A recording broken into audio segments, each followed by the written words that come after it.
உங்கள் சத்யாவில் இப்பொழுது ஆடி அதிரடி தள்ளுபடி. நீட் தான் ஐடியாலஜி, நீட் தான் கொள்கைங்க. சோனம் வாங்சுக் வந்து அவர் இறக்குற அளவுக்கு கூட அவன் பிடிவாதமா அந்த இருக்க மாதிரி இருக்கல, தம்மோபதம் டிசைன் பண்ணாம அப்படியே ஏதோ நடக்காத மாதிரி ஒரு பிரைம் மினிஸ்டர் இருக்காரு பாத்தீங்களா. அப்ப அவங்க பாலிசி என்னன்னா, நீட் அட்வான்டேஜஸ் யாருன்னா, ஒரு அர்பன் இலைட்டுக்கு ஒரு என்ட்ரன்ஸ் கோச்சிங் கிளாஸஸ்க்கு மாசத்துக்கு ஒரு 10,000 ரூபாய், 20,000 ரூபாய், 30,000 வருஷத்துக்கு 3 லட்சம் ரூபாய் செலவு பண்றவங்க மட்டுமே கவர்மெண்ட் சிஸ்டத்துல டாக்டர்ஸ் ஆக முடிய ஒரு சிஸ்டத்தை உருவாக்கினால என்ன பிரச்சனை ஆச்சுன்னா, ஹேபிட்டட் போர்ட்ல உழைக்கும் வர்க்கம் இருக்காங்க 10th பயாலஜிக்கு எடுக்கிறது. இது எங்க பாதிப்பாகும் அடுத்த ஸ்டெப். இன்னும் கொஞ்ச நாள்ல நம்ம பப்ளிக் ஹெல்த் சென்டர்ல ஒர்க் பண்றதுக்கும் கவர்மெண்ட் ஹாஸ்பிட்டல் ஒர்க் பண்றதுக்கும் டாக்டர்ஸ் இருக்க மாட்டாங்க. எனக்கு வந்து எதை பத்தி பேசுறதுன்னே தெரியல. டிவிக்கு இப்பெல்லாம் பண்றாங்கன்னு சொல்லும்போது இன்னொரு பிரச்சனை, நம்ம பேசும்போதே மக்கள் அதை மறந்துடுறாங்க. அதுக்கிடையில இவர் வந்துட்டு ஹாஸ்பிட்டல்ல வந்து போஸ்ட் எல்லாம் கொடுத்துட்டு போனோடனே வாவ் வாட் கியூட் மேன் அப்படின்னு சொல்லும்போது, இவங்களை எப்படி நான் அறிவு சார்ந்து அவங்கள வந்துட்டு நான் அவங்களுக்கு எப்படி நான் வந்து புகட்டுறதுன்னு எனக்கு புரியல. பயாலஜிக்கலா நீ பாத்தீங்கன்னா, விஜய் வந்து என்ன பண்றாரு, உளவியல்ல டோபமைன் சர்ச்சுக்கு தான் அவர் தீனி போட்டுட்டே இருப்பாரு. என்ன டோபமைன் சர்ச்னா, ஒருத்தங்க வந்து அழகா கூட இல்லையே. அது ரைட். அது எப்படி வந்து அக்செப்ட் பண்ணிக்கிறாங்க? ஆஹா கேஸ்லாம் போடாதான் போடா. ஆக்சுவலா உண்மையிலே நீங்க என்ன சொல்றீங்க? அவரே உள்ள போல பேசுறதுக்குலாம் என்ன உள்ள போட்டாங்கன்னா நீங்களாம் வந்து போராட மாட்டீங்க. சிவில் இன்ஜினியர் ஃப்ரெண்ட் சொல்லிட்டு இருந்தாரு. அவர் டிராவிடியன் ஸ்டாக்கு, முன்னாள் தீவிர விஜய் பக்தர் அவர். அப்போ ஜெயிச்சு வந்ததுக்கப்புறம் அந்த சிவில் இன்ஜினியர் கிட்ட போய் ஒரு விளையாட்டு காட்டிருக்காரு. என்னப்பா சொன்னல, அவங்கள வீட்டுக்கு போயிட்டாங்களா, அண்ணா பாத்தியா அப்படின்னு. சரிடா ஓகே சொல்லிட்டு அப்புறம் வீடு கட்டுறது பேசும்போது, ஒரு எக்ஸ்பீரியன்ஸ்டான ஆளை வீடு கட்டுறதுக்கு ரெடி கொடுது. ஏய், என் நாட்டு போயிக்கு உனக்கு எக்ஸ்பெரிமெண்ட் ஆள் தேவையில்லை, உனக்கு வீடுக்கு உனக்கு எக்ஸ்பெரிமெண்ட் ஆள் தேவையா? பெரியாரிசம் அதுனா ஒரு ஏத்திசமா, அதாவது அவர் atheism to spread hatred against Hindu belief சிஸ்டமா அப்படின்னு ஒரு கேள்வி கேட்டிருக்காங்க. சூப்பர். அதாவது அது மாதிரி ஒரு விஷயத்தை வந்து திணிச்சதே ஒரு சதின்ற நான். பெரியாரிசம் அப்படின்னு நீங்க வந்து பேசணும்னா, எங்கெங்கெல்லாம் நம்ம வந்து ஒடுக்குமுறைக்கு நம்ம ஆளாக்கப்பட்டோமோ, எங்கெங்கெல்லாம் எந்தெந்த கருவிகள் ஒடுக்குமுறைக்கு பயன்பட்டதோ, அந்த ஒடுக்குமுறையிலேருந்து ஃபைட் பண்ணுறது தான் பெரியாரிசம். அந்த பெரியாரிசம் என்னென்ன, இப்போ ஜாதியின் பேரால் ஒரு ஒடுக்குமுறை நடக்குதுன்னா, அந்த ஜாதியோட ஃபவுண்டேஷன்ஸை கொஸ்டின் கேட்குறது பெரியாரிசம். ஒரு ஆணுக்கும் பெண்ணாதிக்கமுக்கும் உள்ள ஒடுக்குமுறை கான்செப்ட் இருக்குன்னா, பெண் பக்கம் நின்று அந்த ஆதிக்க முறையை கேள்வி கேட்கறது பெரியாரிசம். ஒரு சுரண்டல் சமூகத்தில் வந்து ஒரு கேபிட்டலிஸ்டிக் இன்டர்வென்ஷன் நடக்குதுன்னா, சுரண்டல் பண்ணுறாங்கன்னா, அந்த உழைக்கும் வர்க்கம் பார்த்து இருக்கிறது தான் பெரியாரிசம். ஒரு டிரான்ஸ்ஜெண்டருக்கு ஒரு சொசைட்டியில் ஒரு மோசமான சூழல் ஏற்பட்டிருந்ததுன்னா, அங்கே டிரான்ஸ்ஜெண்டர் சொசைட்டி பக்கம் இருக்கிறது தான் பெரியாரிசம். அப்போ பெரியாரிசம் என்ன, ஒரு வட ஆதிக்க தன்மை இருந்ததுன்னா, அந்த வட ஆதிக்க தன்மையிலேருந்து ஆதிக்க தன்மையிலேருந்து மீட்டெடுக்கிறது பெரியாரிசம். ஒரு மொழி திணிப்பு ஏற்பட்டதுன்னா, அந்த மொழி திணிப்புக்கு எதிர்ப்பாக ஃபைட் பண்ணுறது பெரியாரிசம். அப்போ பெரியாரிசம் என்பது ஒரு என்ன சொல்றது, ஒரு சர்ஜிக்கல் இன்டர்வென்ஷன். ஒரு சர்ஜிக்கல் இன்டர்வென்ஷன் பண்ணும்போது டெஃபினட்டோட அது இம்பேக்ட் வந்து மற்றவங்க வழி கொடுக்கும். அதான் இந்திரா காந்தி கிட்ட கேட்டாங்களாம், டிஃபைன் பெரியாரிசம் அப்படின்னு சொல்லும்போது இந்திரா காந்தி சொன்னாங்களாம், காலகாலமாக மக்களால் அக்செப்டட் சூப்பர்ஸ்டிஷன்ஸையும் டோக்மாஸையும் இராடிகேட் பண்ற ஒரு ரெவல்யூஷன் தான் அவங்களோட அப்ரோச். அப்போ காலகாலமாக அக்செப்டடான விஷயத்தை வந்து நாம் வந்து கேள்வி கேட்கும் போது உள்ள ரெசிஸ்டன்ஸ், வெறுப்புணர்ச்சி, ஹேட்ரட் வந்து இந்த மாதிரி பல்வேறு ஒரு பொய்யான ஒரு பெரியார்னா வெறும் இந்து மதத்துக்கு மட்டும் எதிர்ப்பாக பேசுறாரு அப்படின்னா, பெரியாரைய முழுமையா அவங்க உள்வாங்கல. அப்போ பெர்பெக்சுவேட்டடா இதை வந்து நம்ம மேல திணிச்ச விஷயமா தான் இதை ஃபாலோ பண்றாங்க. இதுதான் பெரியாரிசம். நன்றி. எனக்கு பாட்டு பாட மட்டும் கை தட்டுவீங்களா? இல்லை, எனக்கு ஒரு கொஸ்டின் இருக்கு. கொஸ்டின்றதை விட பெரியார் நான் பார்க்கறது வந்து, பெரியார் வந்து calling a spade as a spade. கரெக்டா இல்லையா? கரெக்ட். இப்போ அதே மாதிரி பெரியார் கடவுள் மறுப்பு கொள்கை தான் பிரதானமாக பேசினார்னா அதை தானே நம்ம ஃபர்ஸ்டாக சொல்லணும். அதுக்கு காரணம் நீங்கள் சொல்கிறீங்க, அது வந்து ஜாதியை உள்ளடக்கிய கேப்சியூலாக வந்து மதம் இருக்கு. இல்லை நான் கேள்வியாக கேட்குறேன். நான் சொல்கிறேன். நீங்கள் திரும்ப என்ன சொல்கிறீங்கன்னா, அது வந்து லீஸ்ட் டினாமினேட்டாக கடைசியாக வந்து கடவுள் மறுப்பு பேசினார் இருங்க நான் முடிச்சிடுறேன். நம்ம வந்து எண்ட் ஆஃப் த டே நான் கரண்ட் பாலிடிக்ஸோட சொல்றேன். ஒரு விஷயம், கடவுள் மறுப்பு கொள்கை பெரியாரிடம் நான் ஏற்றுக்கொள்ள மாட்டேன்னு ஒருத்தர் சொல்லிட்டார். நான் பேர் சொல்ல விரும்பல. அது வந்து ஓகே, அப்ப அது இல்லைன்னா மற்றது தானே, சின்ன சின்ன இஷ்யூஸ் தானே, இதெல்லாம் டக்குன்னு சரி பண்ணிடலாம் அப்படின்ற ஒரு மைண்ட் செட்டுக்கு இந்த பெரியார் சொன்ன கருத்து வந்து பாப்புலிஸ்டிக்கா இல்லாம இருக்கலாம், கரெக்டா? ஆனா அவர் கடவுள் மறுப்பு கொள்கையை தான் ஃபர்ஸ்ட் அண்ட் பிரதானமா பேசினார். அதுக்கு கீழே பல காரணங்கள் இருந்தது. நம்ம அதை வந்து உதாசீனப்படுத்தக்கூடாதுன்ற நான், கரெக்டா? எக்ஸ்கியூஸ் மீ சார், நீங்க கேட்ட क्वेश्चनக்கு நான் ஒரு ஆன்சர் சொல்றேன். லைக் என்னன்னா, பெரியார் வந்து முதல்ல கடவுள் மறுப்பு அப்படின்னு சொன்னாருன்றதே வந்து எல்லாருமே தப்பா புரிஞ்சிட்டு இருக்காங்க. ஒரு கோவில் இருக்கு அப்படின்னா அந்த கோவில்ல பணக்காரங்களுக்கோ உயர் ஜாதி மக்களுக்கும் ஒரு வழியும் தாழ்ந்த ஜாதி மக்களுக்கும் பக்கத்துல இன்னொரு வழியும் போட்டாங்கன்னு வச்சுக்கோங்களேன். பெரியார் என்ன பண்ணிருக்காருன்னா அந்த கதவை தான் உடைக்கிறாரு. அந்த கதவை உடைக்கிறதுக்கு கடவுள்னு ஒருத்தர் தடையா இருக்காருன்னா அப்படிப்பட்ட கடவுள் இல்லைன்னு தான் சொல்லியிருக்காரே தவிர்த்து அவர் கடவுள் இல்லை அப்படின்னு சொல்லிட்டு எந்த இடத்துலயும் சொல்லல.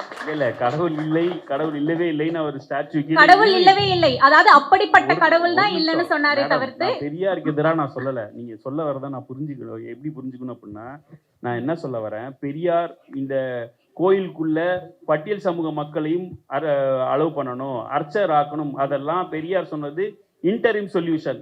உதாரணத்துக்கு புரோகித மறுப்பு திருமணம்ன்றது வந்து இன்டரிம் சொல்யூஷன். திருமணமே கூடாதுன்றதுதான் அவரோட ஃபைனல் கோல்.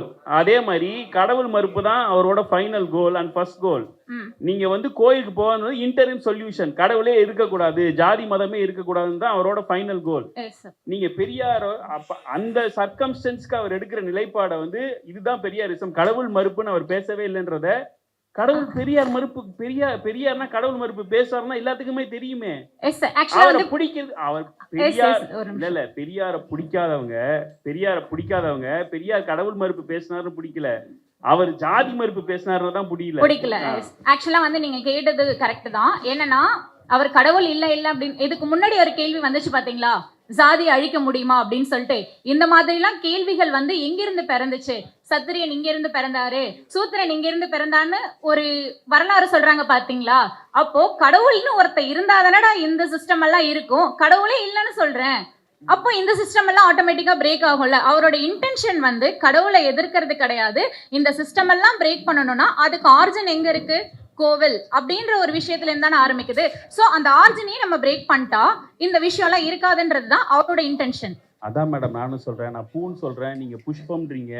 நான் சொல்ல வர்றது பெரியாரோட பிரதான நோக்கமே கடவுள் மறுப்பு தான். அதுல இருந்து அவரை நம்ம டைல்யூட் பண்ணோம்னா விஜய் மாதிரியான ஆட்கள் வந்து நான் பெரியார்கிட்ட இருந்து இருக்கிற கடவுள் மறுப்பை நான் உதாசீனப்படுத்திடுறேன், மற்றதெல்லாம் நான் எடுத்துக்கிறேன், மற்ற எல்லா பாலிடிக்ஸும் எல்லா கட்சியுமே பேசுமே, ஜாதி இருக்கக்கூடாதுன்னு பிஜேபியும் பேசுறான்ல, ஆர்எஸ்எஸ் பேசுறான்ல, அப்புறம் என்ன பெரியாருக்கும் மற்றவங்களுக்கும் உள்ள வித்தியாசம்? தெரிஞ்சுக்க விரும்புறீங்க? நான் தெரிஞ்சுக்க விரும்பல.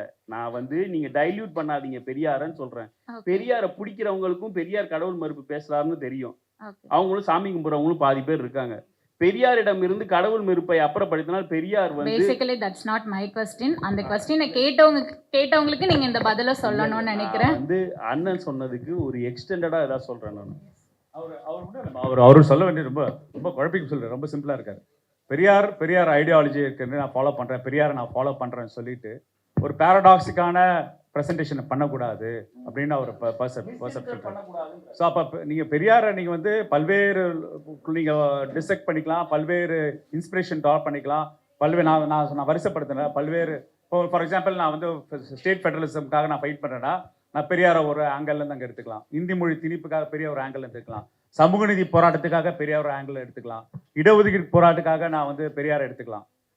அல்டிமேட்லி சயின்டிஃபிக் டெம்பர், அறிவியல் விழிப்புணர்வு, பகுத்தறிவு சிந்தனையை வந்து அது வந்து பெரியாரோட கோர்.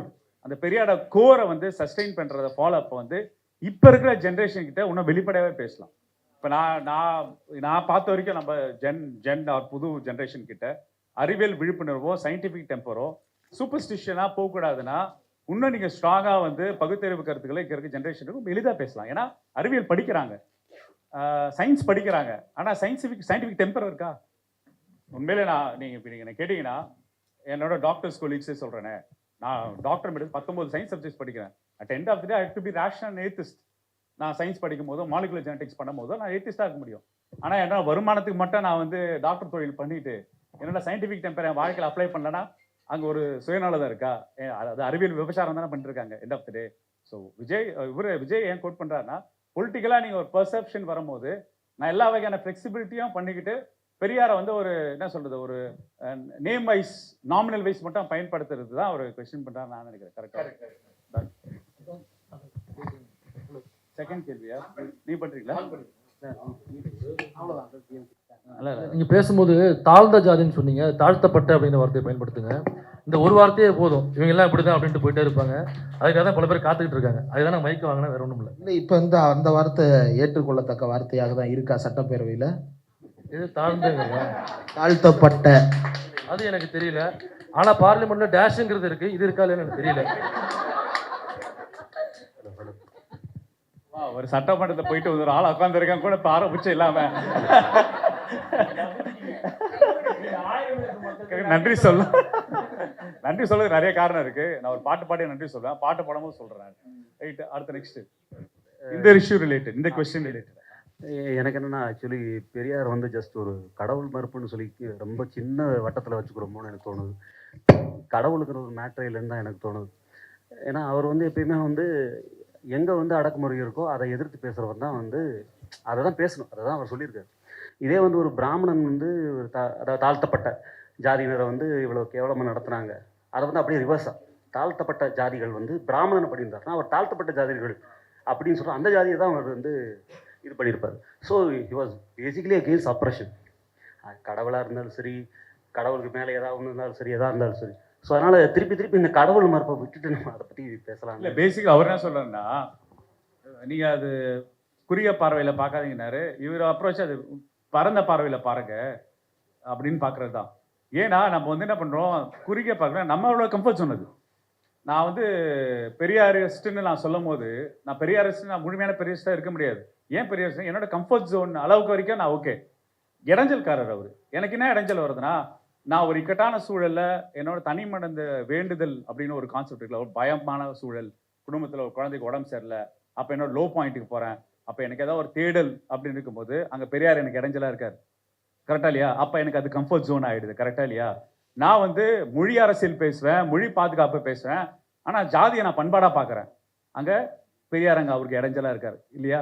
அப்போ நான் வந்து இந்த சமூகத்துக்கு நான் பண்பாளர் அப்படின்னு சொல்லிட்டு வெளியில் பேசிக்கிட்டு வீட்டில் ஒய்ஃபை வந்து பெண் அடிமைத்தனமாக நடத்துறாரு. அங்கே பெரியார் அவர் இடைஞ்சல்காரர். அப்போ பெரியார் இடைஞ்சல்காரராக இருக்கிறனால பெரியாரோட ஒரு கூறில் மட்டும் பார்க்காதீங்க, ஒரு 360 டிகிரியை பாருங்கன்னு சொல்கிற அப்ரோச் தான் விக்னேஷ் சொல்லிட்டு இருந்தாரு. நான் சொல்ல வர்றது என்னன்னா, ஒன்றே குலம் ஒருவனே தேவன் அண்ணா சொன்னது வந்து அண்ணா கடவுளை ஒத்துக்கிட்டாருன்னு ஒரு நரேஷன் ஃபார்ம் ஆகுது. அப்படி இல்லை, இப்போ அண்ணா சொன்ன ஒன்றே குலம் ஒருவனே தேவன் அப்படின்னு அவர் சொன்ன நரேஷன் ஓகே. அண்ணா வந்து ஒரு ரேஷனலிஸ்ட் இல்லை, கடவுள் மறுப்பாளர் இல்லை, அவர் வந்து கடவுள்னு இருக்கிறத வந்து அக்செப்ட் பண்ணிட்டார்னா இல்லை, அவர் சொன்ன தேவன்றது வந்து இயற்கை. இன்னொன்று, ஒன்றே குலம் ஒருவனே தேவன்னு பெரியார்கிட்ட இருக்கும் போதே அவர் சொல்லுவாங்க.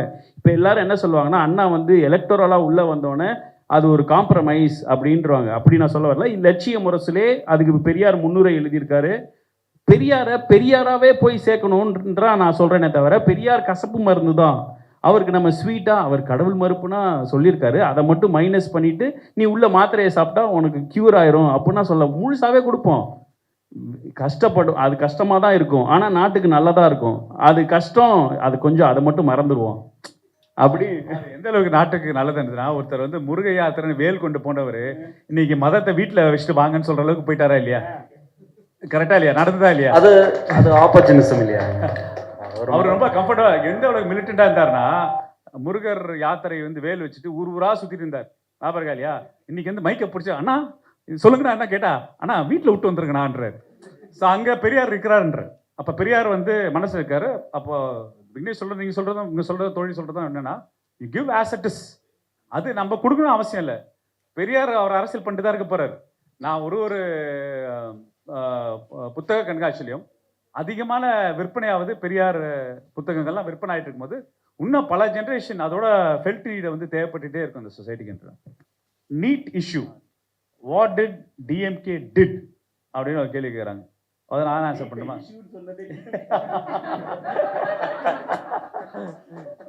தோழர் ரொம்ப ரொம்ப சிம்பிள் தோழர். நான் மெடிக்கல் காலேஜ் ரிலேட்டடாக பேசுகிறனால, நீட் எதிர்ப்பாக பல களங்கள் கண்டனால இந்த டேஞ்சரை வந்து நாங்கள் முன்கூட்டியே சென்ஸ் பண்ணி அப்பயே விழிப்புணர்வு பண்ண ஆரம்பித்தோம். என்ன விழிப்புணர்வு பண்ண ஆரம்பித்தோன்னா, தமிழ்நாட்டில் வந்து சமூக நீதி அரசியல் வந்து மருத்துவ படிப்புலையும் பொறியியல் படிப்புலையும் அதோட இம்பேக்ட் இஸ் இன்டான்ஜிபிள். நீங்கள் தமிழ்நாட்டில் பார்த்தீங்கன்னா கிட்டத்தட்ட ஒரு 30,000 government doctors all social justice மில்லியூலையும் இருப்பாங்க.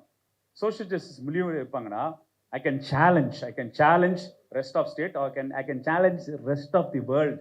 என்னன்னா, ஒரு மலம் அழும் சமூகத்தை, அதாவது ஒரு மெடிக்கல் காலேஜில் ஒரு பாத்ரூம் கழுவிட்டு இருந்த சமூகத்தை, அந்த சமூகத்தில் பிறந்த மூதாதையர்கள் இருந்தபோது அவங்க வீட்டில் இருக்கிற குழந்தைகளையும் பேர பசங்களையும் அதே இன்ஸ்டிடியூஷனில் டீன் ஆக்கி அழக பார்த்து தான் திராவிடியன் ஈகோசிஸ்டம்.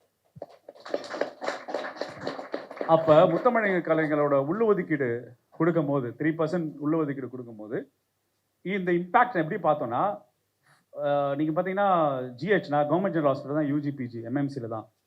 ரயில்வே ஸ்டேஷன் இருக்கும் தோழர் ஆப்போசிட் சைடில். எனக்கு தெரிஞ்சு நான் வந்து 97 போகும்போது ரயில்வே ஸ்டேஷனில் ரயில்வே ட்ராக்ல பாத்ரூமை க்ளீன் பண்ணிவிட்டு மேலே தொட்டியில் சுமந்துட்டு வருவாங்க. கழிவு உடம்புல படும். அவங்களே ரெக்வெஸ்ட் பண்ணி என்ன பண்ணுவாங்கன்னா ஜிஹெச்சோட பாத்ரூம்ஸை கழுவ சொல்லுவாங்க. கரெக்டாக இல்லையா? நான் இப்போ ரீசெண்டாக ஆதி ஆந்திரா செக்மெண்ட் சொல்லுவோம்.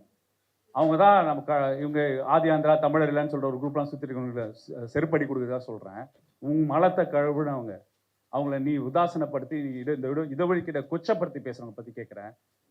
இப்போ அதே சமூகத்தை சேர்ந்த ஒரு தம்பி அதே எம்எம்சியில் ஜென்ரல் சர்ஜரி முடிச்சிருக்காரு. இது வந்து இந்த ரெவல்யூஷன் வந்து நான் சொல்றேன், ரெஸ்ட் ஆஃப் த வேர்ல்ட் நடக்காது. நம்ம தமிழ்நாட்டில் இந்த ரெவல்யூஷன் விட்னஸ் பண்ணியிருக்கோம். ஸோ அப்போ வந்து எங்கெங்கெல்லாம் சாமானியர்களுக்கு மருத்துவம் போய் சேர்க்கணும்னா சாமானியர்களை மருத்துவராக்கி அழக பார்த்தது தான் திராவிடியன் ஈகோசிஸ்டம். ஸோ இது எங்கெங்கெல்லாம் கடிவாளங்கள் வருதோ அந்த கடிவாளங்களை தகற்றிருந்துட்டே இருப்பாங்க.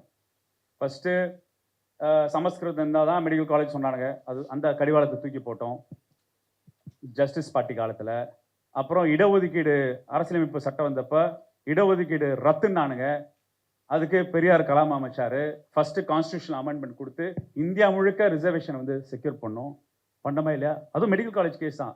அதுக்கு ஃபால்ஸ் அஃபிடவிட் ப்ரெசென்ட் பண்ணாங்க Shenbagam Dorairajan. False affidavit, medical college apply பண்ணல, இந்த ரிசர்வேஷன் பாலிசினால எனக்கு சீட்டு போச்சுன்னு ஒரு விக்டிம்காக உயர்நீதிமன்றம் உச்ச நீதிமன்றம் வரைக்கும் வெர்டிக்ட் கொடுத்துட்டு அதை அமெண்ட்மெண்ட் பண்ணி சண்டை போட்டவர் பெரியார். நேரு சம் டிஸ்டர்பன்சஸ் இன் மெட்ராஸ் பிரசிடென்சி தான் நேரோட ஸ்டேட்மெண்ட். அது சம் டிஸ்டர்பன்சஸ் இல்லை தம்பி, இல்லைனா நாட்டு பிரிச்சிடும் அப்படின்னு இல்லை, பெரியாரோட த்ரெட்னால தான் ஃபர்ஸ்ட் அமெண்ட்மெண்ட் அங்கே வந்ததா இல்லையா? ரைட். அதுக்கப்புறம் என்ன பண்ணோம், முத்தமிழ் கலைஞர் ரிசர்வேஷன் கோட்டை இன்க்ரீஸ் பண்ணிட்டே இருப்பார். இப்போ 7160 ஓபிசி ரிசர்வேஷன் வந்து 25 to 30, அப்புறம் SC/ST ரிசர்வேஷன், நீங்கள் பட்டியலின ரிசர்வேஷன் ரெஸ்ட் ஆஃப் இந்தியா 15%, தமிழ்நாட்டில் வந்து 16% இல்லை 18%, 1% மலைவாழ் மக்களுக்கு. அதுக்கப்புறம் இன்னர் ரிசர்வேஷன் கார்விங். பிறகு எம்ஜிஆர் வந்து என்ட்ரன்ஸ் கொண்டு வந்தார், hybrid system. 200 marks 12th, 100 marks for இதுன்னு ஹைபிரிட் சிஸ்டம். எதுக்கு என்ட்ரன்ஸே வேணான்னு சொல்லி என்ட்ரன்ஸ் அபாலிஷன் ஆக்ட் நம்ம நிறைவேற்றணும் 2006. அப்போ வந்து 200 மார்க்ஸ் 12th பேசிஸில். கலைஞர் இன்னொரு ரிசர்வேஷன் பண்ணுவார். என்ன பண்ணார்னா 1996, 2001 நான் படித்த பீரியடில் வந்து ரூரல் கோட்டான்னு இன்ட்ரடியூஸ் பண்ணார். என்னன்னா SC/SC rural, ST/ST rural, MBC rural, BC ரூரல்னா அந்த பீரியட், அந்த 5 years தோழர் ஃபர்ஸ்ட் ஜென்ரேஷன் டாக்டர்ஸ். இப்போ இந்த 7.5 ரிசர்வேஷன் பற்றி பேசுகிறாங்களே, இதோட மூல காரணமாக 15% கொடுத்தார் கலைஞர். அதை ஜெயலலிதா வந்து 25% ஆக்கி சுப்ரீம் கோர்ட் அதை காலி பண்ணிட்டாங்க. அப்போ இன்னர் ரிசர்வேஷன் கொடுத்து உள்ள ஃபாலோ பண்ணிருக்கும் போது அப்போ என்ன ஆகுதுன்னா பப்ளிக் ஹெல்த் சிஸ்டம். இப்போ வந்து அனிதா இன்னைக்கு உயிரோட இருந்திருந்தாங்கன்னா நம்ம வந்து என்ட்ரன்ஸ் அபாலிஷன் ஆக்ட் படி இன்னைக்கு அனிதா வந்து விழுப்புரம் மெடிக்கல் காலேஜ் அசிஸ்டன்ட் ப்ரொஃபஸராக இருந்திருப்பாங்க. கரெக்டா இல்லையா? அவங்க ஏரியாவில் பிரைமரி ஹெல்த் சென்டர் பார்த்துருப்பாங்க, டிஸ்ட்ரிக்ட் ஹாஸ்பிட்டலில் பார்த்துருப்பாங்க, பிரைமரி ஹெல்த் சென்டரில் டாக்டரை டீன் ஆயிருப்பாங்க. அது மாதிரி நிறைய டீன் ஆன கதையெல்லாம் இருக்குது. அந்த நெரேட்டிவ்ஸ் நம்மலாம் பேச மாட்டேங்கிறோம். ஒரு டீனும் ஒரு அசிஸ்டன்ட் ப்ரொஃபஸரும் ஒரு சீஃபும் nephrology from schedule caste committee, schedule tribe committee, cardiologist from schedule caste committee, schedule caste committee, MBCஸில் உள்ள கமிட்டிஸ் வந்து தமிழ்நாட்டிலேருந்து பரவலாக்கப்பட்ட மெடிக்கல் ஈகோ சிஸ்டத்தை வந்து இன்னைக்கு எல்லா ப்ரைவேட் பப்ளிக் செக்டர்ஸில் ஒப்பீனியன் வந்து டப்புன்னு கிடைக்குது, கார்டியாலஜிஸ்ட் ஒப்பீனியன் கிடைக்குது, மத்தியானம் போனால் இங்கே கிடைக்குது, பரவாயில்ல எங்கே போனாலும் ஹெல்த் ஈகோ சிஸ்டத்தை என்னன்னா டாக்டர்ஸையும் நர்சஸையும் ரெக்ரூட் பண்ணி இந்த ஆஸ்பெக்டில் கொண்டு வந்திருக்கோம். நீட் ட்ரக்கோனியனா என்ன பண்ணுதுன்னா இதை பிளாக் பண்ணுது. ரிசர்வேஷன் கொடுத்தா கூட இல்லைப்பா இந்த ஆட்டம் நீ சரி வரல, இந்த கட் ஆஃப்லாம் நீங்கள் வந்துடுறீங்க, நோ ப்ராப்ளம், என்ட்ரி பாயிண்ட்டுக்கு தான் அது. என்ன சொன்னானுங்க, நீட் வந்து கொண்டு வந்தால் மெடிக்கல் எஜுகேஷன் ரிஃபார்ம் ஆகும். நான் இது என்ட்ரன்ஸ் டெஸ்ட்டா, அது எப்படி ரிஃபார்ம் ஆகும், 5 வருஷம் படித்து முடிச்சுக்க ரிஃபார்ம் ஆகும். இன்னொன்று கேபிட்டல் காலி ஆகணும். நானுங்க 20,000 மேலே யாரும் டிரான்சாக்ட் பண்ண முடியாது. இப்போ எல்லாம் வெயிட் பண்ணி பிளாக் பண்ணியா வெயிட் பண்ணியா கன்வெர்ட் ஆகிறதுக்காக இவ்வளோ பெரிய எக்ஸசைஸா? அப்போ 2013 அல்டமாஸ் கபீர் சொன்னார், இந்த மாதிரி குளறுபடிலாம் நடக்கும், இந்தியா மாதிரி கண்ட்ரியில் டைவர்ஸ் கண்ட்ரி மாதிரி எக்ஸாம்லாம் நடத்த முடியாது சொன்னாங்க. ஸோ நீட்டை பார்லிமெண்ட் லெஜிஸ்லேஷன் கொண்டு வந்து கன்ஃபார்ம் ஆனதுக்கப்புறம் பார்லிமெண்ட் லெஜிஸ்லேஷன் எப்படி ஓவர் கம் பண்ணுறதுன்னா, நம்ம என்ட்ரன்ஸ் எக்ஸாம் அபாலிஷன் ஆக்ட் இருக்கும்போது நம்ம டிபெண்டன்ட் யூனியன் கவர்மெண்ட் இருந்தனால இங்கே லெஜிஸ்லேஷன் பாஸ் பண்ணி பார்லிமெண்ட்டில் பாஸ் பண்ணி பிரசிடென்ட் அசன் வாங்கிட்டோம். ஆனால் இப்போ நீட்டு தான் ஐடியாலஜி, நீட்டு தான் கொள்கிறேங்க.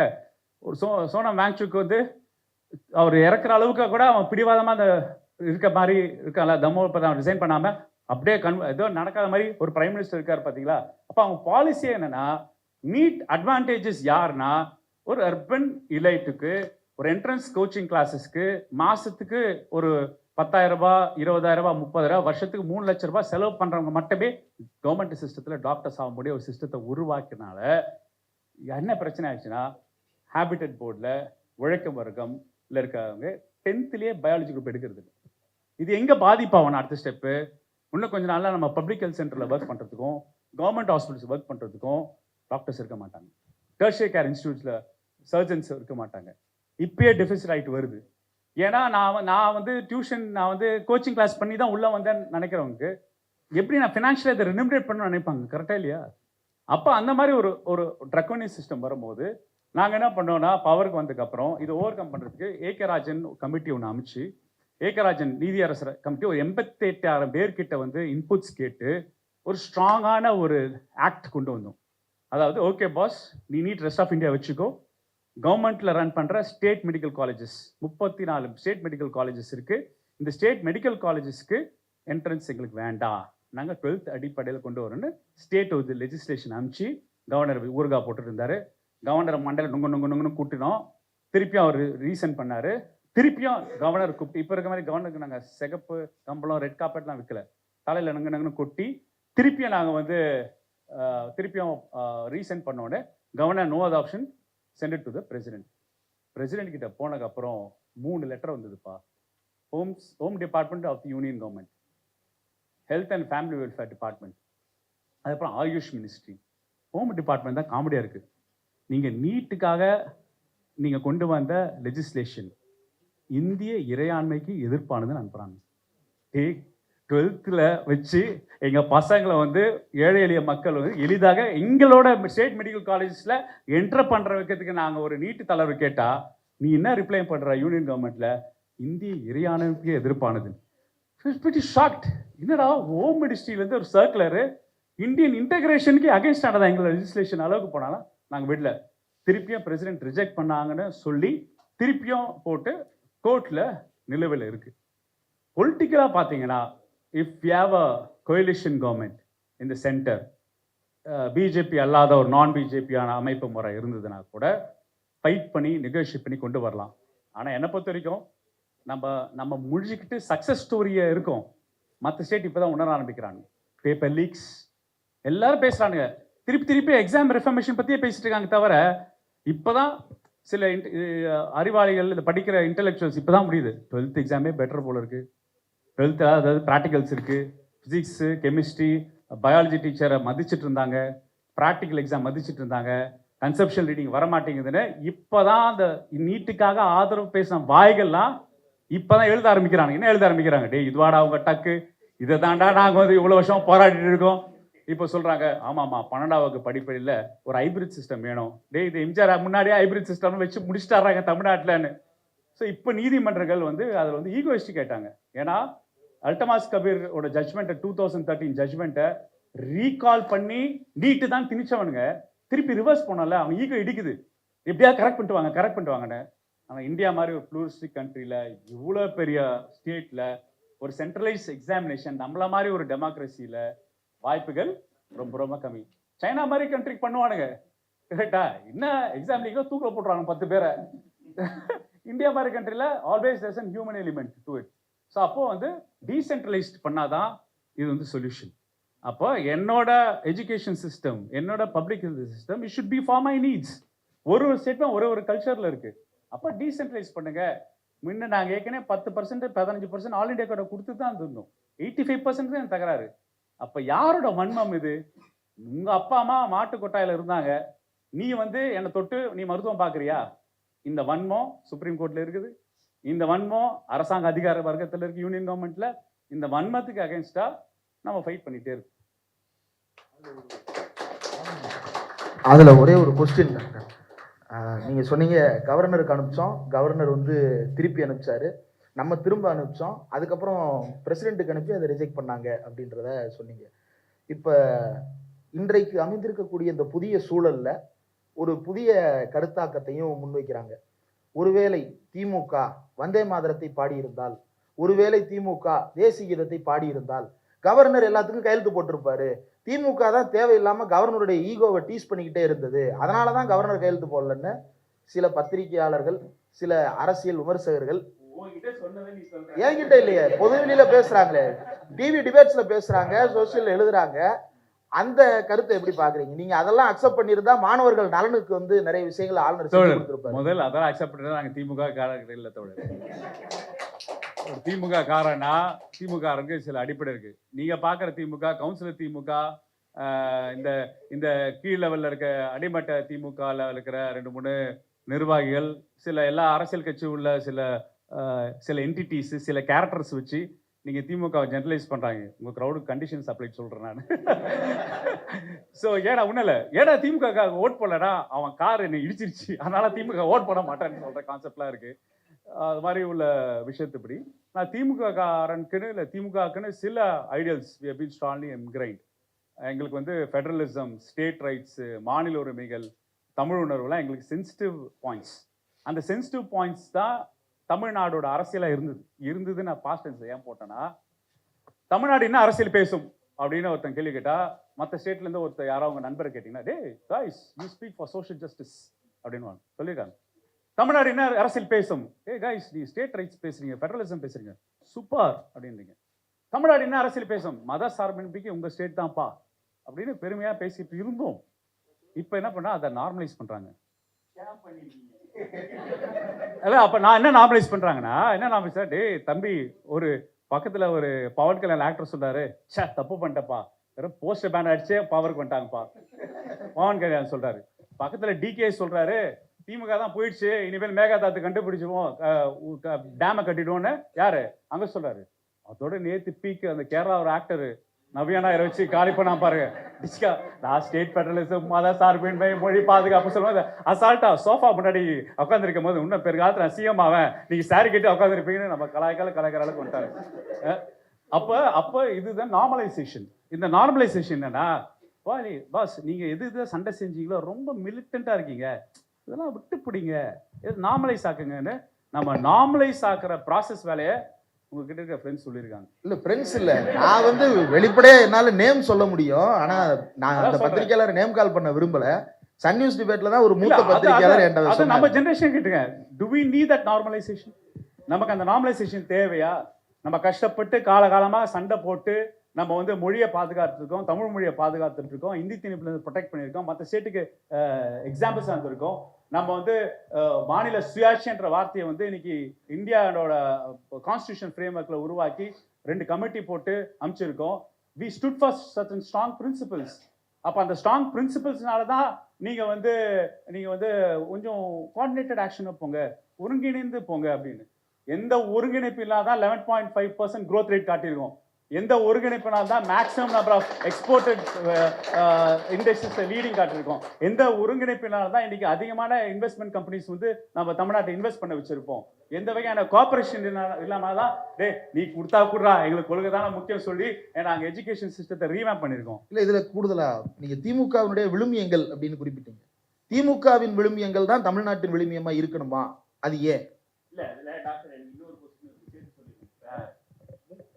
வச்சு செய்யறாங்க போல. சட்டமன்றத்துக்கு கூட இவ்வளவு கேள்வி கேட்கலாம்ப்பா நீங்க. டேய் பாட்டை போடுப்பா. அந்த பாட்டு போடுங்க. சிக்கிட்டா சிக்காத ஆளு பாட்டு போடு. சிக்ஸர் அடிப்பீங்கன்னு எனக்கு தெரியும். சிக்ஸர் அடிச்ச எழிலன் தம்ப்நெயில் கூட போடலாம்.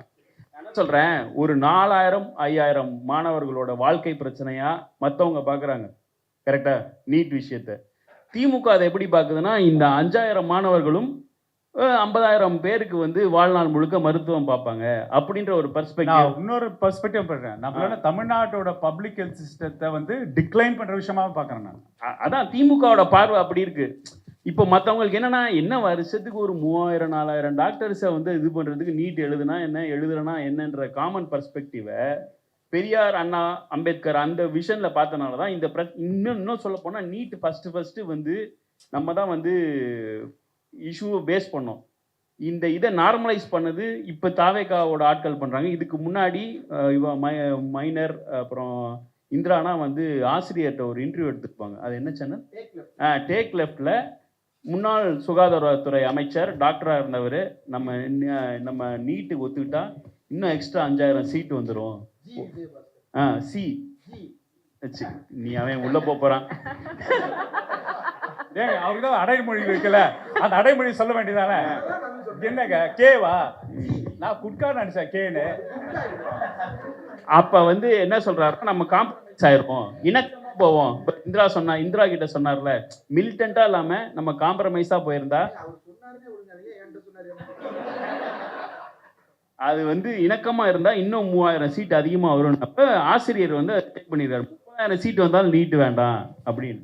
இல்லை அது மட்டும் இல்லை, பேசிக்கலாக வந்து இந்த மாதிரி ஃபஸ்ட்டு திணிச்சு பார்ப்பாங்க.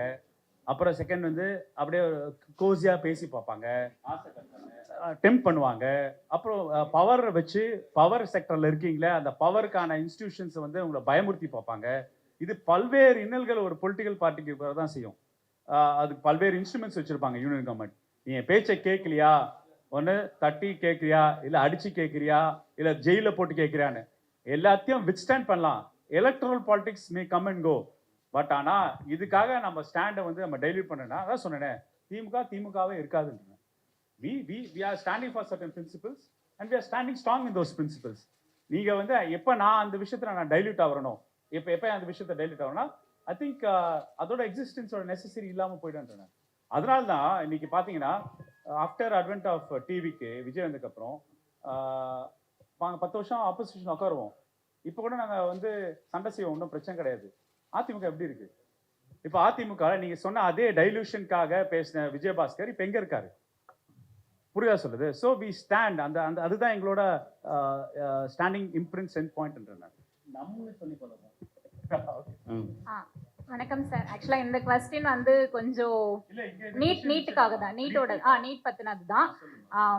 லைக் கலைஞர் ஐயா வந்து பார்த்தீங்கன்னா 8th வரைக்கும் ஆல் பாஸ் வந்து கொடுத்ததுக்கு ரீசன் என்னன்னா, அந்த காலத்தில் வந்து டிரைவிங் லைசன்ஸ் எடுக்கணும்னா 10th வந்து பாஸ் பண்ணியிருக்கணும்.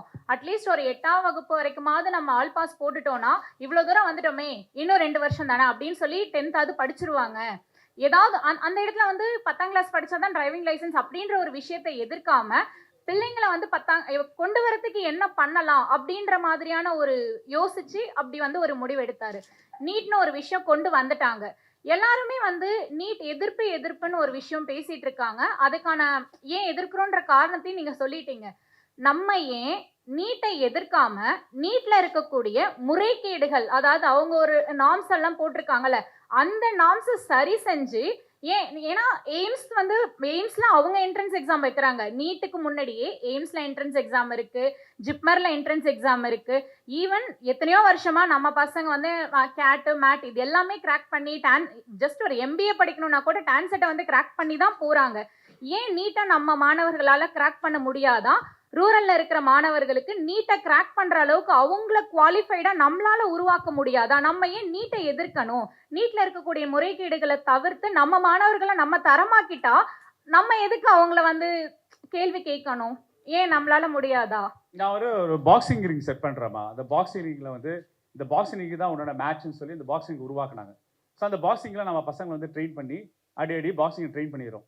ஸோ அப்போ வந்து பிஃபோர் நீட் வந்து 200 மார்க்குக்கு நீ மெடிக்கல் காலேஜில் சேரணும்னா, கவர்மெண்ட் இன்ஸ்டியூஷன் சேரணும்னா, இப்போ நான் வந்து எனக்கு ஹைப்ரிட் சிஸ்டம் இருந்தது. 300 மார்க்ஸு, 100 மார்க்ஸ் வந்து என்ட்ரன்ஸு, 200 மார்க்ஸ் வந்து ஃபிசிக்ஸ், கெமிஸ்ட்ரி, பயாலஜி. எங்கள் அப்பா வந்து எக்கனாமிக்ஸ் ப்ரொஃபஸர் மெட்ராஸ் யூனிவர்சிட்டியில், எங்கள் அம்மா வந்து எக்கனாமிக்ஸ் ப்ரொஃபஸர் எத்ராஜ் காலேஜில். எனக்கு வந்து சிட்டியில் வளர்ந்த பையன். அந்த 100 மார்க்குக்கான என்ட்ரன்ஸ் எக்ஸாம் வந்து சிட்டியில் வந்து best of the best coaching சென்டரில் 100 மார்க்கில் நான் பார்ட்டிசிபேட் பண்ணி, என்னோட 12th மார்க்கில் வந்து 200க்கு அந்த 12th கட் ஆஃபில் 200க்கு நான் 194. ஆனால் என்னோட என்ட்ரன்ஸ் ஸ்கோர் வந்து 100க்கு 98. அப்போ நான் என்னோட கவுண்டர் பார்ட்ஸ், இதே மெலியூவில் இருக்க கவுண்டர் பார்ட், ஒரு தின விவசாய கூலியாக இருக்கிற ஒரு அப்பா அம்மா ஒரு லேண்டில் வேலை செஞ்சுட்டு இருக்காங்க, இல்லை அயன் தேய்க்கிற ஒரு அம்மா, இல்லைனா ஒரு கவர்மெண்ட் பியூனாக இருக்கிற ஒரு பையன் இல்லை பொண்ணு. அந்த பொண்ணுக்கு என்ன பண்ணிட்டாங்கன்னா, நீயும் இதே 200 + 100 ஹைப்ரிட் சிஸ்டம் போடும் போது அந்த ஃபைன் டியூனிங் இருக்குல்ல, ஏன்னா இது கட் ஆஃப், அந்த ஃபைன் டியூனிங்கில் 1 மார்க்கில் உங்கள் சீட்டு போயிடும். அந்த மைக்ரோ டியூனிங் ஒரு நாள் சீட்டு போயிடும். அதே மீறி நான் வந்து சில பேர் சண்டை செஞ்சு உள்ளே வந்தனால தான் என்ட்ரன்ஸை வந்து அபாலிஷ் பண்ணி 12th நீயும் ஸ்டேட் போர்டு, அவனும் ஸ்டேட் போர்டு. நீயும் 200க்கு 199 வாங்குறதுக்கு உனக்கு ஸ்பேஸ் இருந்தால் அவனை படித்து 200க்கு 197 வாங்குறதுக்கான லெவல் பிளேயிங் பிளாட்ஃபார்மை கிரியேட் பண்ணதுக்கப்புறம் 200க்கு 199 எஃப்சிக்கு கட் ஆஃப், 200க்கு 198 பிசி கட் ஆஃப், 200க்கு 197 எம்பிசி கட் ஆஃப், 200க்கு 196 எஸ்சி கட் ஆஃப். அதாவது ஒரு மார்க் தான் difference for schedule caste community. யார் சொல்ற? ஒரு விவசாய கூலியா தினக்கூலியா ஒரு பையனுக்கு 1 மார்க் டிஃபரன்ஸ். அனிதா ஸ்கோர் 200க்கு 197. Do you think Anita is dumb here?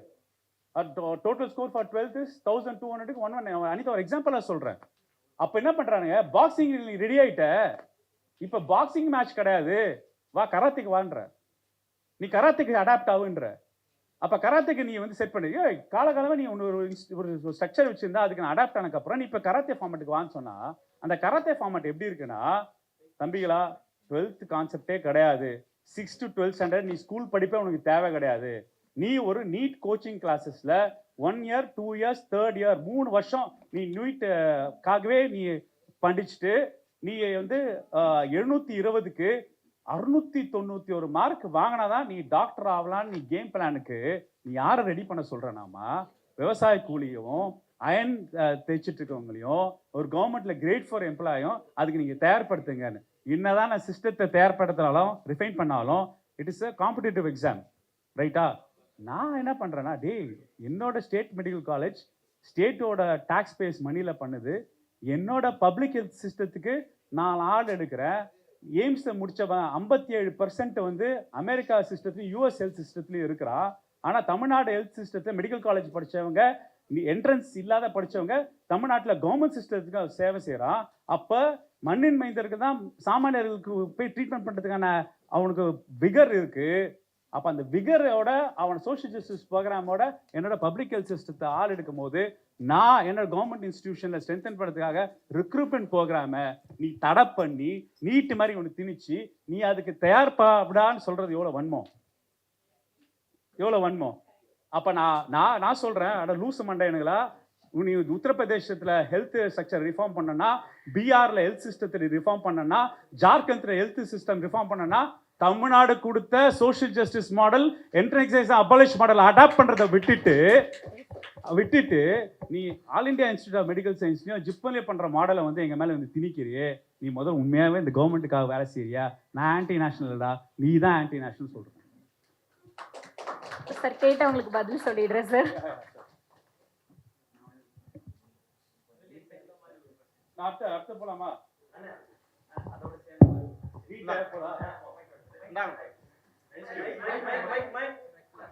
சத்தமாக தான் இருக்கும். இல்லை, 2029 நமக்கு ஒரு இணக்கமான ஆட்சி வந்து நம்மளால நீட்டை வந்து 29 சாரி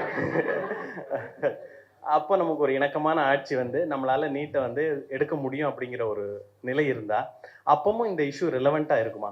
ஏன்னா இப்போ நிறைய சிபிஎஸ்சி ஸ்கூல் கொண்டு வந்துட்டாங்க. நிறைய கிட்டத்தட்ட ஒரு 40 விழுக்காடு தமிழ்நாட்டில் 40 விழுக்காடு மாணவர்கள் சிபிஎஸ்சியில் ஐசிஎஸ்சியில் படிக்கிறாங்கன்னு வச்சுக்கலாமே. ஸோ அப்போ வந்து இந்த நீட் இஷ்யூ வந்து ரிலவெண்ட்டாக இருக்குமா? தமிழ்நாட்டில் கிட்டத்தட்ட 8700 சப் சென்டர் இருக்கிற வரைக்கும் 2400 primary health centre government run பண்ண வரைக்கும், 244 கம்யூனிட்டி சென்டர் ரன் பண்ண வரைக்கும், 36 medical college, 19 department government institution நடக்கிற வரைக்கும் நீட் ரிலவெண்டா இருக்கும். Anti NEET relevant. Public health system இழுத்து போயிடலாம் அப்படின்னா நான் சொல்ல புரியுது, நீங்க சொல்ல கொஸ்டின் புரிஞ்சுக்கிட்டேன். நான் ரிலவென்ஸ்க்காக பேசுறேன். ரூல் ஸ்ட்ராங் பப்ளிக் ஹெல்த் சிஸ்டத்தை ஏன் நம்ம வந்து போஸ்ட் பண்றோம்னா, வாஸ் இன்ஸ்ட்ருமெண்டேஷன் பில்டிங் ஸ்ட்ரக்சர் கிடையாது. கரெக்டா இல்லையா? அங்க யாரு டாக்டர், யார் நர்ஸ், யார் ஹெல்த் ஒர்க்கர் தான் வி ஃபார்ம் தி சிஸ்டம். இந்த ஈகோ சிஸ்டம் இருக்கிற வரைக்கும் நமக்கு வந்து ஆன்டி நீட் ரிலவென்ஸ் ரொம்ப ரொம்ப எசென்ஷியல். நான் என்ன சொல்றேன், தமிழ்நாடு பிரஸ் இது மட்டும் பேசல, மாநில உரிமைகள் சார்ந்து அது ரிலவெண்டா தான் இருக்கும். அதை பத்தி பேசல. ரெஸ்ட் ஆஃப் இந்தியால பாலிசி மேக்கரா, சுப்ரீம் கோர்ட்ல இருக்க நீதிமன்றங்களே, யூனியன் கவர்மெண்ட்ல ஏசி ரூம்ல உட்கார்ந்துட்டு இருக்க கேபினட் செக்ரட்டரிகளே, உங்களுக்கு இந்தியால பப்ளிக் ஹெல்த் சிஸ்டத்தை ரீவேம்ப் பண்ணணும்னா தமிழ்நாடு பிஃபோர் நீட் மாடல் தான் பெஸ்ட் மாடல். கண்டிப்பா. நன்றிண்ணா. சார் அழகா வந்து லெவல் பிளே கிரவுண்ட் நல்லா சொன்னார். அது ஒரு எக்ஸாம்பிள் மட்டும் சொல்லிக்கிறேன்.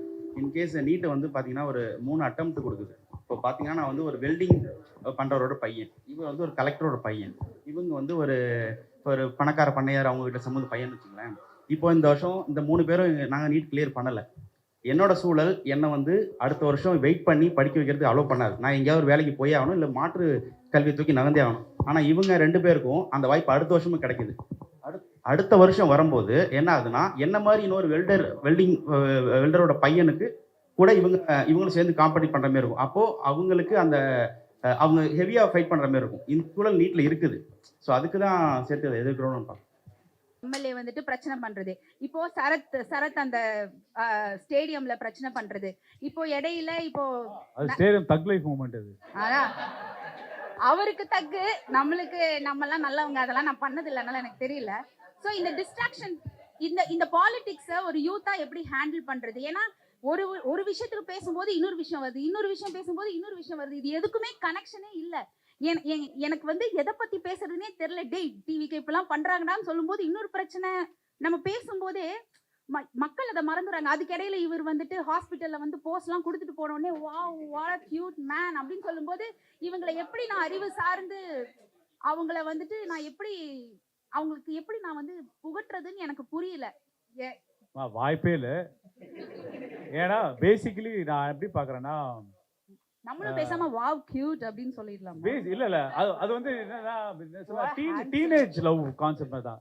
பேசிக்கலி நம்மளோட டோபமைன் சர்ஜ். அது பயாலஜிக்கலா நீங்க பாத்தீங்கன்னா விஜய் வந்து என்ன பண்றாரு, நம்மளோட உளவியல்ல டோபமைன் சர்ஜுக்கு தான் அவர் தீனி போட்டுட்டே இருப்பாரு. என்ன டோபமைன் சர்ஜ்னா, ஒருத்தங்க வந்து அழகா கூட இல்லையே, அது ரைட்டு, அது எப்படி வந்து அக்செப்ட் பண்ணிக்கறாங்க? ஆஹா கேஸ்லாம் போடாதான் போனா ஆக்சுவலா உண்மையிலே நீங்க என்ன சொல்றீங்க? அவரே உள்ள போல பேசுறதுக்குலாம் என்ன உள்ள போட்டாங்கன்னா நீங்கலாம் வந்து போராட மாட்டீங்க என்னடா அப்படின்ட்டுனே போராட மாட்டீங்களா? பேசிக்கலா அவங்க என்ன சக்சஸ் பண்ணாங்கன்னா, இப்போ நீங்க சொன்னீங்களா இவ்வளவு மல்டிபிள் இன்ஃபர்மேஷன். ஒரு காலத்துல நீங்க என்ன பண்ணீங்கன்னா, நீங்க ஆன்லைன்ல ஷாப்பிங் பண்ணிருந்தீங்க. ஆன்லைன் ஷாப்பிங் பண்ணும்போது நீங்க ஒரு ப்ராடக்ட் நீங்க செலக்ட் பண்ணீங்கன்னா மல்டிபிள் ப்ராடக்ட்ஸ் வந்துட்டே இருக்கும். இங்கிருந்து நீங்க முன்னெல்லாம் துணி கடைக்கு 10 கடை ஏறி இறங்குவோம், ஷாப்பிங் மாலுக்கு ஏறி இறங்குவோம், பொறுமையா 1 hour 2 hours ஒரு கடையில் டைம் ஸ்பெண்ட் பண்ணுவோம், செலக்ட் பண்ணி வைப்போம், கடைசியா வந்து ஒரு பீஸை வந்து பிக் பண்ணுவோம். இப்போ அப்படி இல்லையே. உங்களுக்கு மொபைல் ஃபோன்ல உங்களுக்கு multiple information, lots of information available இருக்கு. சூசிங் பிஹேவியர் அந்த ஃபிங்கர் டிப்ஸ்க்கு வந்துருது. இங்க கிளிக், அங்க கிளிக், இங்க கிளிக், அங்க கிளிக், செலக்ஷன், அப்புறம் டிலீட், போஸ்ட். இப்போ அதே சிச்சுவேஷன் தான் பொலிட்டிக்கல் சினாரியோக்கு அடாப்ட் பண்ணி வைக்கிறாங்க. ஸோ நீங்க ஒரு சிச்சுவேஷன்ல நீங்க வந்து கான்சன்ட்ரேட் பண்ணி அதுக்கு நீங்க செயல்பாட்டு ஆடி அதில் இருக்கிற குறைநிறைகளை கொஸ்டின் பண்றதுக்குள்ள தேல் ஜம்ப் டு ஒன். இது வந்து இப்ப இருக்கிற இந்த ஃபாஸ்ட் மூவிங் இன்ஃபோ லோடட் என்வாயர்மெண்ட்ல வந்து இது இன்னோவேட்டபிள். அப்ப இன்னோவேட்டபிள்னா இப்ப நீங்க வந்து இந்த சிஸ்டத்துல நீங்க வந்து விலைக்கெல்லாம் நீங்க பார்க்க முடியாது. பீங் ப்ராக்டிக்கல் நம்ம என்ன சொல்றோம்னா, எப்படி நீங்க வந்து ஒரு ரேஷனல் பிரெயின் வந்து ஒரு நல்ல துணியை செலக்ட் பண்றதுக்கு அவ்வளோ அனாலிசிஸ் போகுதோ, அதே மாதிரி உங்க லீடரை செலக்ட் பண்ணும்போது ஒரு அனாலிசிஸ் ரன் பண்ணுங்க. இவங்க தான் உங்க லீடர் அப்படின்னு நான் திணிக்க சொல்ல. No, don't do it. நீங்க திணிச்சா ரிப்பிள் தான் ஆவீங்க. திணிக்காதீங்க தயவுசெய்து. கொஞ்சம் சிந்திங்க, கொஞ்சம் அனலிட்டிக்கல் பிரெயினை யூஸ் பண்ணுங்க. ஏப்பா சைக்கிள் ஒருத்தர் சொல்லிட்டு இருந்தார், எனக்கு வந்து ஒரு சிவில் இன்ஜினியர் ஃப்ரெண்ட் சொல்லிட்டு இருந்தார். அவர் டிராவிடியன் ஸ்டாக்கு, முன்னாள் தீவிர விஜய் பக்தர். அவர் அப்போ ஜெயிச்சு வந்ததுக்கப்புறம் அந்த சிவில் இன்ஜினியர் கிட்ட போய் ஒரு விளையாட்டு காட்டியிருக்காரு. என்னப்பா சொன்னல அவங்கள வீட்டுக்கு போயிட்டாங்களா, அண்ணா பாத்தியா அப்படின்னு. சரிடா ஓகே சொல்லிட்டுக்கப்புறம் சரி வீடு கட்டுறத பற்றி பேசிக்கும்போது ஒரு எக்ஸ்பீரியன்ஸ்டான ஆளை வீடு கட்டுறதுக்கு ரெடி கொடு. ஏய் என் நாட்டு போய்க்கு உனக்கு எக்ஸ்பெரிமெண்ட் ஆள் தேவையில்லை, உனக்கு வீடுக்கு உனக்கு எக்ஸ்பெரிமெண்ட் ஆள் தேவையா? It's a narrative, it's a short simple span. So அப்போ நீங்கள் என்ன பண்ணுங்க, உங்களோட அனாலிசிஸ் உங்கள்கிட்ட சரௌண்டிங் பீப்புளை டீப் லவ்ல இருக்காங்க. காதலிக்கிட்ட போயிட்டு அவன் கெட்டவன் சொன்னா நீ தோழி தான் வில்லி ஆயிடுவ. கரெக்டா இல்லையா? It happens right. அப்போ வந்து அவங்க இன்ஃபாக்சுவேஷன் இருக்காங்க மக்கள். இப்போ அந்த இன்ஃபாக்சுவேஷன் அப்போ நீங்க போயிட்டு என்னதான் சொன்னாலும் எப்படி வாய்ப்பே இல்லை. அப்பதான் நான் சொல்லி முடிச்சிடறேன். அப்போ என்னன்னா இன்ஃபாக்சுவேஷன் எப்போ உடையனா, அவனோட குடும்பம் நடத்தும் போது அவன் தண்ணி அடிக்கிறாங்க, அவன் போட அடிக்கிறாங்க, அவனுக்கு வேற அஃபேர் இருக்கு, அப்ப அழுதுட்டு வருவாங்களே, அப்பதான் நம்ம இன்டர்வியூ பண்ண முடியுமா? ஏங்க நான் ஃபேமிலி சொல்றேன், நீங்க வேற நீங்க எதை ரிலேட் பண்ண ஓமை சொல்றேன், நீங்க போய் எக்ஸாம்பிள் பண்ணாது. ஸோ அந்த இன்ஃபாக்சுவேஷன், ஸோ மக்கள் இன்ஃபாக்சுவேஷன் இருக்குப்போ you have to give it to time. நீங்க வந்து உங்க அவசரத்துக்கு உங்க ஸ்பீடுக்கெல்லாம் வந்து பீப்புளோட தாட் ப்ராசஸ் தான் நீங்க கண்ட்ரோல் பண்ண நினைக்க விட்டாதீங்க. நீங்க எத்தனை பேஷன்ஸ் யார் நீயே இருக்க உங்களை பார்த்து இப்படி ஒரு ஹாஸ்பிட்டலுக்கு ஒரு விசிட் வந்தா ஆரா ஃபார்மிங் நடக்குது, உங்களால முடியல. இல்ல உங்ககிட்ட யாராவது வந்து கலைஞர் பேர நூற்றாண்டு மருத்துவமனைன்னு கேட்டாங்களா? நீங்க கட்டி கொடுத்தீங்க, உங்களை பார்த்து யாராவது சொன்னாங்க? அதான் நீ வந்து அவங்க வீட்டுல உங்க அப்பா அம்மா பார்த்து அரேஞ்ச் மேரேஜ் பண்ணும்போது நீ கியூட் லவ் பண்ணுவியா? வந்து கல்யாணம் கட்டி வச்சுட்டாங்க, குடும்ப நடத்தின ஓட்டல. அப்ப இன்ஃபாக்சுவேஷன் வேற, கல்யாண வாழ்க்கை வேற. நீங்க சொன்னதா நானும் சொல்றேன், கொஞ்சம் டைம் ஆகும். இல்ல வண்டி சுத்தி வர்றதுக்கு நீங்க பிரசன்டபிளா இருக்கணும் பாஸ். நீங்க ஒண்ணு அதே பழைய பஞ்சாங்கம் பாடிக்கிட்டு பழைய காலத்துல உள்ள ஸ்ட்ரக்சர் வச்சுக்கிட்டுலாம் வண்டி ஓட்ட முடியாது. அதான் நான் சொல்றேன். என்னன்னா கலைஞர்கிட்ட கத்துக்கிட்டதும் பெரியார் கிட்ட கத்துக்கிட்டோம், you should evolve, you should adapt. அந்த இவால்வ்ல அடாப்ட் பண்றது வந்து பாசிட்டிவ் திங்ஸும் இருக்கு, நெகட்டிவ் திங்ஸ் இருக்கு. பட் ஆனா நம்ம எக்ஸிஸ்டிங் ஸ்ட்ரக்சரை வந்து என்னப்பா எப்போ பார்த்தாலும் இவங்களேப்பா அப்படின்னு ஒரு சலிப்புத்தன்மை இருக்குல்ல, புதுசாக ஏதாவது ட்ரை பண்ணுவோம், எக்ஸ்பெரிமெண்ட் ட்ரை பண்ணுறோன்னு கான்செப்டாக மக்கள் வாக்களிச்சாங்க. Respect the decision. அப்போ கோர்ஸ் கரெக்ஷனுக்கான டைம். என்ன கோர்ஸ் கரெக்ஷன் டைம்னா, பொட்டென்ஷியலாக ரீவேம் பண்ணி உங்களுக்கு விஜயை நீங்கள் ஓவர்டேக் பண்ணோன்னா, விஜய் என்ன பேசினாரு, டிஎம்கே பேசின அதே பிளகரிசம் சாஃப்ட்வேர் தான் ரன் பண்ணாரு. இருமொழி கொள்கை எஸ், சமூக நீதி எஸ், மத சார்பினை எஸ், அதே எஸ் போட்டுக்கிட்டு டெலிட்டட் வெர்ஷனை கொடுக்குறாரா இல்லையா? அப்போ இங்க என்ன ரேஷ்னா, தம்பி உன்னோட நாங்க மிலிட்டண்டா நாங்க பெரியாரிசம், உன்னோட மிலிட்டண்டா நாங்க மத சார்பின்மை, உன்னோட மிலிட்டண்டா நாங்க மொழி எதிர்ப்பு, உன்னோட மிலிட்டண்டா நாங்க இருக்கோம். உன் கவர்னன்ஸோட என் கவர்னன்ஸ் வந்து யாத் ஸ்டிக் இருக்குல்ல, 5 வருஷம் நாங்க இப்போ இந்த 5 வருஷம் ஒரு யாத் ஸ்டிக் வச்சுப்பாரு. விஜய் கலைஞர் நூற்றாண்டு மருத்துவமனைக்கு வாசல்ல ஸ்டெப் வைக்கும் போதும், இல்ல நேற்று சமூக நீதி விடுதியில வைக்கும் போதும், அந்த சமூக நீதி விடுதியை கட்டினது யாரு, கலைஞர் சென்டர் ஹாஸ்பிட்டல் கட்டினது யாருன்னு என்ற எஜுகேஷன் நம்ம கொடுத்தே இருக்கணும்.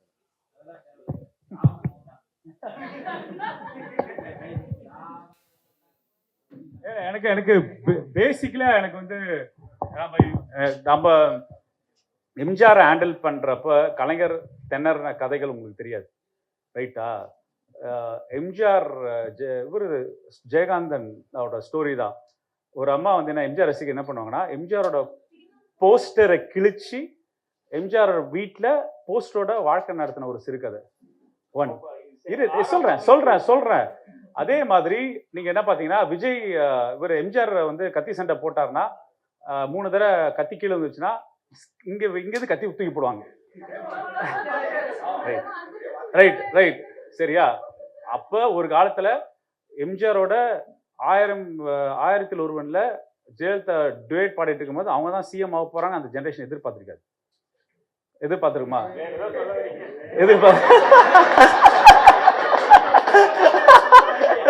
அப்ப அது செக்மெண்ட் எதிர்பார்த்து நான் சொல்றேன் யூஸ்வலா. பட் ஆனா எனக்கு நம்மளோட யங்ஸ்டர்ஸ் மேல, நம்மள யூத் மேல எனக்கு முழு நம்பிக்கை இருக்குன்னா,